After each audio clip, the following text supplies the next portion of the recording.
नमस्कार दोस्तों, आप सभी का स्वागत है आपका अपना यूट्यूब चैनल जीटीएम क्लासेस में। दोस्तों आज की इस वीडियो में हम साइंस का वीवीआई ऑब्जेक्टिव क्वेश्चन लेकर आए हैं जो फाइनल परीक्षा में आने वाला प्रश्न है। ठीक है, इस वीडियो के माध्यम से आपको हम 50 ऑब्जेक्टिव क्वेश्चन बताने वाले हैं। ठीक है, और ये 50 में से बहुत सारे प्रश्न जो होंगे मेरे प्यारे साथियों, बहुत सारे प्रश्न आपका फाइनल परीक्षा में हूबहू देखने को मिलेगा, ये मेरा गारंटी है। ठीक है, इसलिए आप सभी विद्यार्थी इस वीडियो में शुरू से लेकर अंत तक पूरी कंसंट्रेशन के साथ बने रहिएगा।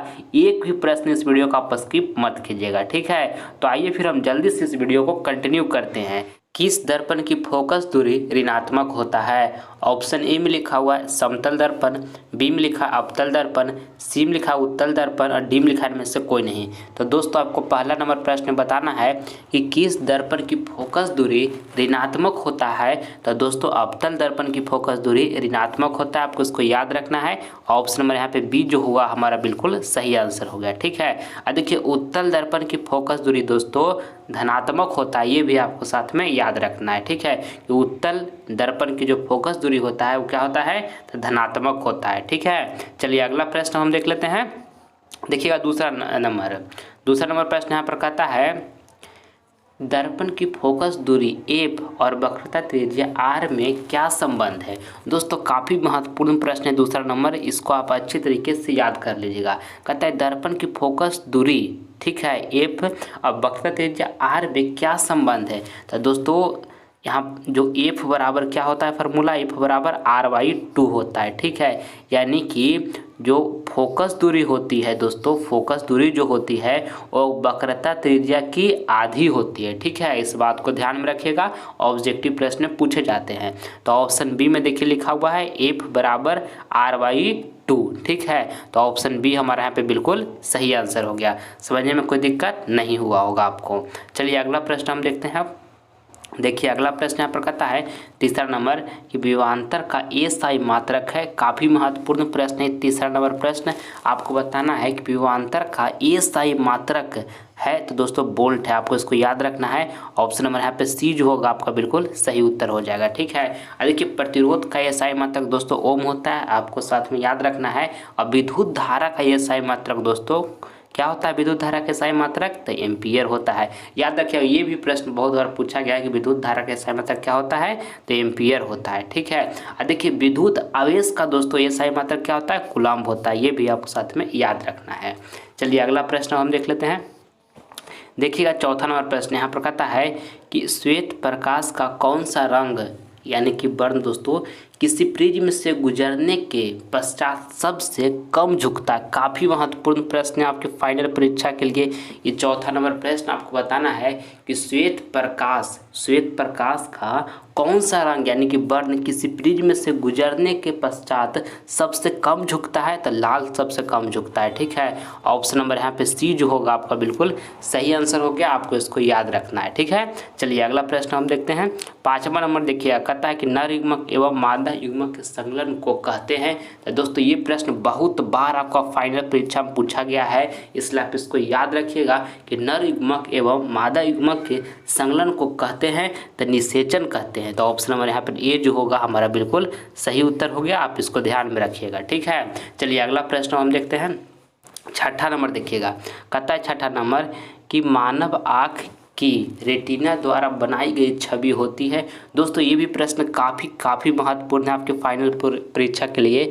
आपको बताना है छठा नंबर प्रश्न में कि मानव आँख की रेटिना द्वारा बनाई गई छवि होती है, तब वास्तविक और उल्टा होता है। कैसा होता है दोस्तों, वास्तविक और उल्टा होता है, आप याद रखिएगा। ऑप्शन नंबर बी जो हुआ हमारा यहाँ पे बिल्कुल सही उत्तर हो गया। ठीक है, चलिए अगला प्रश्न हम देख लेते हैं।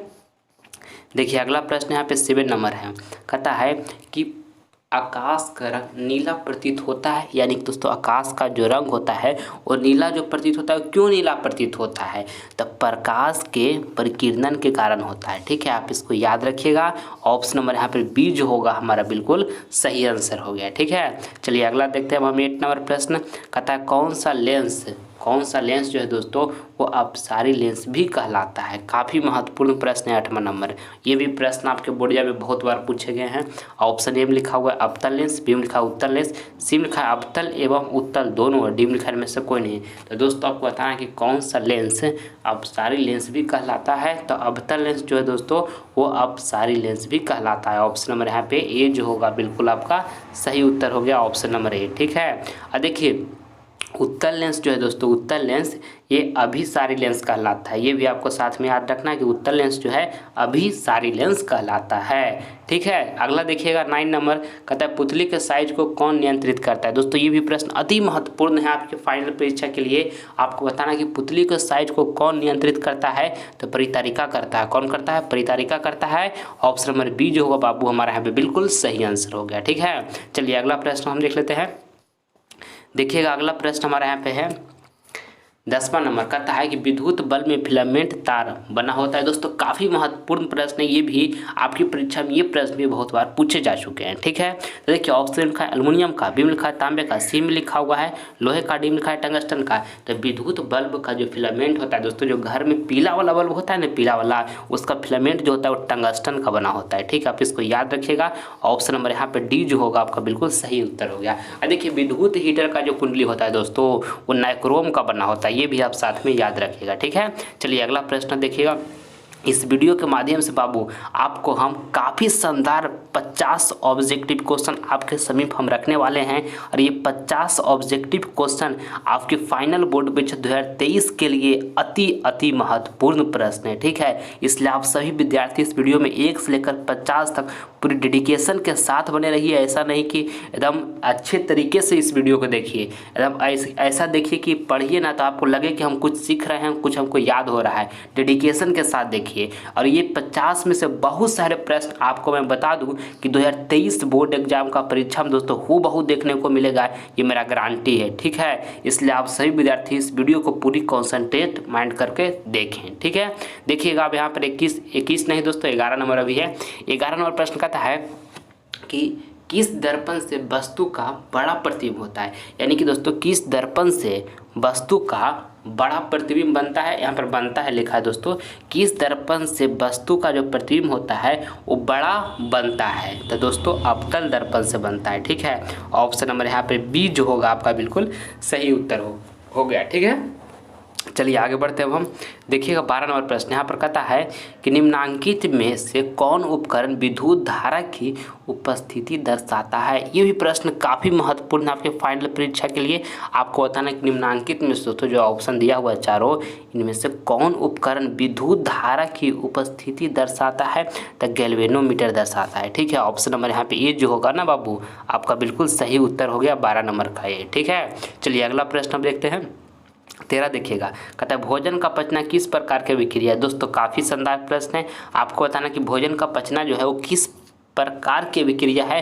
तो उपचयन है। क्या है? उपचयन है। ऑप्शन नंबर यहाँ पर बी जो होगा हमारा बिल्कुल सही आंसर हो गया। ठीक है, अगला देखिएगा 14 नंबर देखिएगा। 14 नंबर प्रश्न यहाँ पर कहता है कि दाएं हाथ के अंगूठे के नियम को किसने प्रतिपादित किया था। ये भी प्रश्न काफ़ी महत्वपूर्ण है आपके फाइनल परीक्षा 2023 के लिए। आपको बताना है 14 नंबर प्रश्न में कि दाएं हाथ के अंगूठे के नियम को किसने प्रतिपादित किया था। तो दोस्तों मैक्सवेल ने किया था। कौन किया था? मैक्सवेल ने किया था। ऑप्शन डी यहाँ पे हमारा बिल्कुल सही आंसर हो गया। ठीक है, चलिए अगला प्रश्न हम देख लेते हैं। देखिएगा अगला प्रश्न यहाँ पे हमारा 15 नंबर है। कहता है कि लघु पतन के समय परिपथ में विद्युत धारा का मान। ये भी प्रश्न दोस्तों बहुत बार आपका परीक्षा में पूछा गया है। ठीक है, कि लघु पतन के समय परिपथ में विद्युत धारा का मान तो बहुत अधिक बढ़ जाता है। क्या? बहुत अधिक बढ़ जाता है।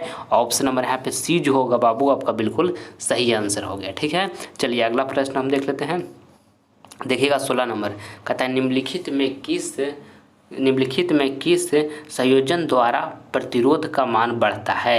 ये भी काफ़ी शानदार प्रश्न है। ऑप्शन ए में देखिए लिखा हुआ है श्रेणी क्रम, बी में लिखा हुआ है समानांतर क्रम, और सी में लिखा हुआ है श्रेणी एवं समानांतर दोनों, और डी में लिखा में से कोई नहीं। ठीक है, तो दोस्तों आपको बताना है ये 16 नंबर प्रश्न में कि निम्नलिखित में किस संयोजन द्वारा प्रतिरोध का मान बढ़ता है। तो श्रेणी क्रम के द्वारा बढ़ता है। ठीक है, ऑप्शन नंबर यहाँ पे ए जो होगा हमारा बिल्कुल सही उत्तर हो गया। ठीक है, चलिए अगला प्रश्न हम देखते हैं। 17 नंबर देखिएगा, कहता है भारत में उत्पादित प्रत्यवर्ती विद्युत धारा की आवृत्ति है तो 50 हर्ट्ज है बाबू। ये भी प्रश्न अति महत्वपूर्ण है आपके बोर्ड एग्जाम के लिए। ऑप्शन नंबर ए जो हुआ हमारा यहाँ पे बिल्कुल सही आंसर हो गया। ठीक है, आप इसको याद रखिएगा, ऑप्शन ए सही हो गया।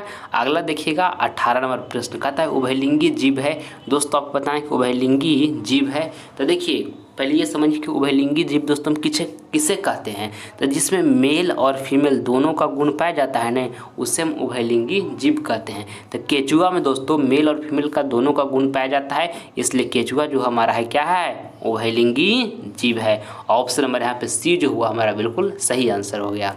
चलिए अगला प्रश्न अब देखते हैं। देखिएगा 19 नंबर कहता है कि 1 किलोवाट किसके बराबर होता है। ये भी काफ़ी महत्वपूर्ण प्रश्न है दोस्तों। 19 नंबर आपका फाइनल परीक्षा के लिए आपको बताना है ये 19 नंबर प्रश्न में कि 1 किलोवाट जो है वो किसके बराबर होता है, तो 1000 वाट के बराबर होता है। किसके बराबर होता है, 1000 वाट के बराबर होता है। आपको इसको याद रखना है। ऑप्शन नंबर यहाँ पे बी जो होगा हमारा बिल्कुल सही आंसर हो गया। ठीक है, चलिए अगला प्रश्न अब देखते हैं। देखिएगा अगला प्रश्न यहाँ पर 20 नंबर है, कहता है कि नवीकरणीय ऊर्जा का स्रोत क्या है। दोस्तों काफ़ी महत्वपूर्ण है ये 20 नंबर। आपको बताना है कि नवीकरणीय ऊर्जा का दोस्तों स्रोत जो है, स्रोत वो क्या है, तो सौर ऊर्जा है बाबू, याद रखिएगा। ठीक है, ऑप्शन नंबर बी जो होगा आपका बिल्कुल सही आंसर हो गया यहाँ पर 20 नंबर का। ठीक है, चलिए अगला प्रश्न हम देख लेते हैं। और आप सभी विद्यार्थी से मेरा रिक्वेस्ट है कि अगर जो अभी तक आप सभी विद्यार्थी GTM क्लासेस यूट्यूब चैनल से नहीं जुड़े हैं तो आप सभी विद्यार्थी जल्द से GTM क्लासेस परिवार से जुड़ जाइए। इससे आपको फ़ायदा क्या होगा कि लाइव क्लास का जो नोटिफिकेशन है आपको सबसे पहले मिलेगा। ठीक है, इसलिए आप सभी विद्यार्थी GTM क्लासेस परिवार से जुड़ जाइए। ठीक, देखिए अब देखते हैं अगला प्रश्न 21 नंबर कहता है कि निम्न में कौन सबसे अधिक अभिक्रियाशील धातु है। ये भी प्रश्न अति महत्वपूर्ण है आपके फाइनल परीक्षा के लिए। आपको ये 21 नंबर प्रश्न में दोस्तों बताना है कि निम्न में कौन सबसे अधिक अभिक्रियाशील धातु है, तो दोस्तों कौन है, पोटेशियम है, जिसको हम कैसे डिनोट करते हैं। ऑप्शन नंबर यहाँ पे डी जो होगा हमारा बिल्कुल सही आंसर हो गया, आप इसको याद रखिएगा। ठीक है, चलिए अगला प्रश्न हम देखते हैं। देखिएगा यहाँ पर 22 नंबर कहता है कि प्रकाश का प्राथमिक वर्ण कौन है। दोस्तों आपको बताना है कि प्रकाश का जो प्राथमिक वर्ण वो कौन है, तो देखिए ऑप्शन लिखा है लाल, बी में लिखा है नीला, और देखिए सी में लिखा है हरा, डी में लिखा है उपयुक्त सभी। तो देखिए प्रकाश का जो प्राथमिक रंग जो होता है दोस्तों वो लाल भी होता है, नीला भी होता है, हरा भी होता है। तो राइट आंसर क्या हो जाएगा, उपयुक्त सभी। ऑप्शन नंबर यहाँ पे डी जो होगा आपका बिल्कुल सही उत्तर हो गया। ठीक है, 22 नंबर का। आइए अगला प्रश्न हम देखते हैं। 23 नंबर यहाँ पर देखिएगा, कहता है कि निम्नलिखित जीवों में किसमें अलैंगिक जनन मुकुलन द्वारा होता है। काफ़ी शानदार प्रश्न है। आपको बताना है दोस्तों कि निम्नलिखित जीवों में किसमें अलैंगिक जनन मुकुलन द्वारा प्राप्त होता है, तो दोस्तों ईस्ट द्वारा होता है। ठीक है, ऑप्शन नंबर यहाँ पे सी जो होगा हमारा बिल्कुल सही उत्तर हो गया। चलिए अगला प्रश्न हम देखते हैं। अगला यहाँ पे देखिएगा 24 नंबर कहता है मेंडल ने अपने प्रयोग किस पर किए थे। तो दोस्तों आपको बताना है कि मेंडल ने अपने प्रयोग किस पर किए थे, तो मटर पर किए थे दोस्तों, मटर। ऑप्शन नंबर यहाँ पे ए जो होगा ना आपका बिल्कुल सही उत्तर हो गया। आपको इसको ध्यान में रखना है, काफ़ी बार ये प्रश्न भी आपका बोर्ड एग्जाम में पूछा गया है। ठीक है, देखिए 25 नंबर प्रश्न कहता है कि निम्नलिखित में सबसे अभिक्रियाशील धातु है। दोस्तों आपको 25 नंबर प्रश्न में बताना है कि निम्नलिखित में सबसे अभिक्रियाशील धातु है, तो दोस्तों सोडियम है, जिसको हम Na से डिनोट करते हैं। ऑप्शन नंबर यहाँ पे ए जो होगा हमारा बिल्कुल सही उत्तर हो गया। अगला देखिएगा 26 नंबर का था 1 HP बराबर होता है।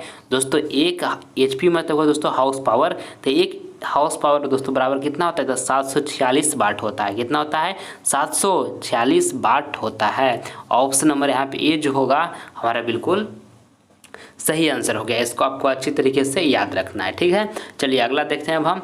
देखिएगा 27 नंबर कहता है कि श्वसन कैसी रासायनिक अभिक्रिया है। ये भी प्रश्न अति महत्वपूर्ण है आपके फाइनल प्रश्न बोर्ड एग्जाम के लिए। ऑप्शन ए में लिखा है उष्मा शोषी, बी में लिखा है उष्मा क्षेपीय, डी में लिखा है दोनों, और डी में लिखा है सी में लिखा है दोनों, और डी में लिखा है में से कोई नहीं। तो दोस्तों आपको इस 27 नंबर प्रश्न बताना है कि श्वसन कैसी रासायनिक अभिक्रिया है, तो उष्मा शोषी है। ठीक है, आप इसको याद रखिएगा।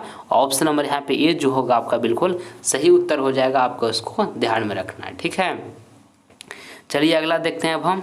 अगला प्रश्न यहाँ पे देखिएगा 28 नंबर प्रश्न आपके सामने है। कहता है कि जब किसी चालक तार से विद्युत धारा प्रवाहित होती है तो गतिशील कण इलेक्ट्रॉन होते हैं। बाबू आपको इसको अच्छी तरीके से याद रखना है। ऑप्शन नंबर यहाँ पे डी जो हुआ आपका बिल्कुल सही आंसर हो गया। ठीक है, चलिए अगला प्रश्न हम देखते हैं। देखिएगा अगला प्रश्न यहाँ पर हमारा है 29 नंबर का था है कि एक गोलीय दर्पण की वक्रता त्रिज्या 40 सेंटीमीटर है तो इसकी फोकस दूरी होगी। काफ़ी ही महत्वपूर्ण प्रश्न है और ऐसा प्रश्न प्रत्येक साल एगो प्रश्न पूछता है बिहार बोर्ड। ठीक है, कहता है ना कि ये गोलीय दर्पण की वक्रता त्रिज्या जो है 40 सेंटीमीटर है तो इसकी फोकस दूरी होगी। तो फार्मूला दोस्तों क्या होता है, एफ बराबर क्या होता है, एफ बराबर r/2 होता है ना ये फार्मूला। तो देखिए आपको गोलीय दर्पण की वक्रता त्रिज्या जो है 40 सेंटीमीटर दिया हुआ है, यानी कि दोस्तों जो आर है आर वो हमारा कितना दिया हुआ है, तो 40 सेंटीमीटर दिया हुआ है बाबू। अब कहता है तो इसकी फोकस दूरी होगी, तो फोकस दूरी नहीं निकल जाएगा, आर दिया हुआ है तो एकदम निकल जाएगा। बच्चा निकाल लेगा बाबू, आप नहीं निकालिएगा। बताइए यहाँ आर की जगह पर हम 40 रखेंगे, कोई दिक्कत, यहाँ 2 रखेंगे, काटिएगा कितना 20 टाइम में कट जाएगा, यानी कि हमको एफ बराबर करने का मतलब फोकस दूरी बराबर कितना निकल कर आ गया, 20 सेंटीमीटर निकल कर आ गया। तो ऑप्शन नंबर सी में देखिए 20 सेंटीमीटर लिखा हुआ है, तो ऑप्शन सी सही हो गया। समझ गए होंगे सारे विद्यार्थी अच्छे तरीके से ना। चलिए आगे बढ़ते हैं अब हम। देखिएगा 30 नंबर प्रश्न, और आप सभी विद्यार्थी से एक मेरा रिक्वेस्ट है, आप सभी विद्यार्थी अच्छे तरीके से इस बात को ध्यान से सुनिएगा कि बाबू देखिए अभी आपका फाइनल बोर्ड परीक्षा 2023 में लगभग आपके पास 3.5 मंथ का समय बचा हुआ है। ठीक है, अगर जो अभी से भी आप पूरी जोश लगन के साथ पढ़ाई करते हैं शिद्दत के साथ, तो आपका फाइनल बोर्ड परीक्षा में 480 प्लस मार्क्स लाने से कोई भी नहीं रोक सकता है। ठीक है, और अगर जो ये 3.5 मंथ का जो समय है आपके पास दिख रहा है ये बीत जाएगा और आपका एग्ज़ाम आ जाएगा तो उस समय आप कुछ भी नहीं कर सकते हैं बाबू। ठीक है, मगर अभी आप सोच लिए, ठान लिए कि मुझे 2023 बोर्ड एग्ज़ाम में काफ़ी शानदार रिजल्ट प्राप्त करना है, तो आप प्राप्त कर सकते हैं। मगर जो ये 3.5 मंथ बीत जाएगा ना बाबू, तो आप कुछ नहीं कर सकते हैं, केवल अफसोस ही करके रह जाइएगा। ठीक है, इसलिए अभी से आप सभी विद्यार्थी इस बात को समझिए कि ये समय जो 3.5 मंथ दिखाई दे रहा है बहुत जल्द बीत जाएगा और आपको पता भी नहीं चलेगा। ठीक है, इसलिए अभी से कंटिन्यू से बाबू सब्जेक्टिव पर भी विशेष ध्यान दीजिए सारे सब्जेक्ट का, और ऑब्जेक्टिव क्वेश्चन पर भी विशेष ध्यान दीजिए सारे सब्जेक्ट का। ठीक है, देखिए खासकर एक बात मैं आपको बता दूं कि सब्जेक्टिव क्वेश्चन जब आप याद करते हैं ना बाबू, तो उसको लिख कर याद कीजिए। जैसे हम कोई प्रश्न याद कर लिए सब्जेक्टिव में तो उसको फिर अपने तरीके से लिखिए। अगर जो लिखने में आप सफल हो जाते हैं तो आप फाइनल परीक्षा में भी लिख दीजिएगा। अगर जो यहाँ पर लिखने में दिक्कत होगा बाबू तो आप बोर्ड एग्जाम में कैसे लिखिएगा। तो पहले यहाँ से लिख कर एकदम ट्रेंड हो जाइए और अच्छे तरीके से जितना भी अभी तक याद किए हैं उसको एक बार टाइम निकाल कर सोचिएगा कि इस प्रश्न को पढ़ लीजिएगा और उसको लिखने की प्रयास कीजिएगा। और जहाँ जहाँ आपको कमी नजर आएगा कि यहाँ हमसे गलती हो रहा है, यहाँ हम शुद्ध लिख रहे हैं, तो उस कमी को सुधारना है। अभी आपके पास 3.5 मंथ समय बचा हुआ है, अभी से भी आप इस काम को करते हैं बाबू तो आपका फाइनल बोर्ड परीक्षा 2023 आते आते काफ़ी शानदार तैयारी हो जाएगा और आपको 480 प्लस मार्क्स फाइनल बोर्ड परीक्षा में लाने से कोई भी नहीं रोक सकता है। देखिए बाबू इस दुनिया में आपको कोई काम नहीं देगा। ठीक है, अगर जो आपको कोई काम देगा तो आपका पढ़ाई ही काम देगा। इसलिए अभी सभी चीज़ को छोड़कर एकदम पूरी डेडिकेशन के साथ मन से 3.5 मंथ एकदम पढ़िए बाबू। ठीक है, क्योंकि माता पिता बहुत उम्मीद से आपको पाल पोस कर बड़ा किए हैं कि हमारा बेटा या बेटी हमारा समाज गांव में नाम रोशन करेगा, हमारा घर का जो दुख तकलीफ है उसे दूर करेगा। तो आप नहीं पढ़िएगा बाबू तो सब कैसे सही होगा। ठीक है, इसलिए मन से पढ़ाई कीजिए और माता पिता जी से आपसे आशा किए हुए हैं, जो होप लगा कर बैठे हैं आपसे उस होप को दोस्तों पूरा कीजिए। ठीक है, जिस दिन 480 प्लस मार्क्स आपको प्राप्त होगा ना दोस्तों और उस दिन रिजल्ट आएगा, उस दिन माता पिता की चेहरा को गौर से देखिएगा, उनके आँख में खुशी के आंसू इस तरह से बहेगा कि हमारा बेटा इतना अच्छा अंक लाया है, इतना मेहनत किया है। तो वो पल आपके लिए काफ़ी लाजवाब होगा। हर गली हर मोहल्ले में आप ही का नाम का चर्चा हुआ कि उस लड़का का या उस लड़की का इतना नंबर आया है। ठीक है, इसलिए आप सभी विद्यार्थी मन से पढ़ाई कीजिए, वो पल महसूस करना है बाबू। तो आज आपको पसीना बहाना होगा और इतना अच्छा फील कीजिएगा, इतना अच्छा आपको महसूस होगा वो आप कल्पना भी नहीं किए होंगे। ठीक है, इसलिए अच्छे तरीके से पढ़ाई कीजिए, मैं आपको यही सलाह देना चाहता हूँ, ठीक है। और आप हमारे एक परिवार हैं, हमारा समझाना आपका कर्तव्य है, इसलिए मैं आपको अच्छे तरीके से इस बात को समझा दिया हूँ।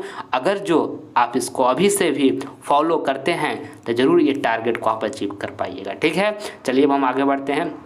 देखिएगा 30 नंबर प्रश्न यहाँ पे। और अगर जो अभी तक आप सभी विद्यार्थी GTM classes channel GTM classes YouTube channel को दोस्तों सब्सक्राइब नहीं किए हैं तो आप सभी विद्यार्थी इस चैनल को सब्सक्राइब कर ले। इससे आपको फ़ायदा क्या होगा कि लाइव क्लास का नोटिफिकेशन मिलता रहेगा, ठीक है। आप हमारे परिवार हैं और हम आपके परिवार हैं, तो हम सब मिलकर 2023 बोर्ड एग्जाम का काफ़ी शानदार तैयारी करेंगे। इसलिए आप सभी विद्यार्थी जीटीएम क्लासेस परिवार से जल्द से जुड़ जाइए, ठीक है। देखिएगा 30 नंबर प्रश्न आपको बताना है, ये 29 नंबर प्रश्न आपको करवा दिए हैं। 30 नंबर कहता है कि निम्नलिखित में कौन सा मात्रक बाट के बराबर है। कि भी काफ़ी शानदार प्रश्न है, आपको बताना है कि निम्नलिखित में कौन सा मात्रक बाट के बराबर है। तो जूल प्रति सेकेंड है। कौन है? जूल प्रति सेकेंड है। ऑप्शन नंबर यहाँ पे ए जो होगा आपका बिल्कुल सही उत्तर हो जाएगा, आप इसको याद रखिएगा, ठीक है। चलिए अगला प्रश्न आप देखते हैं।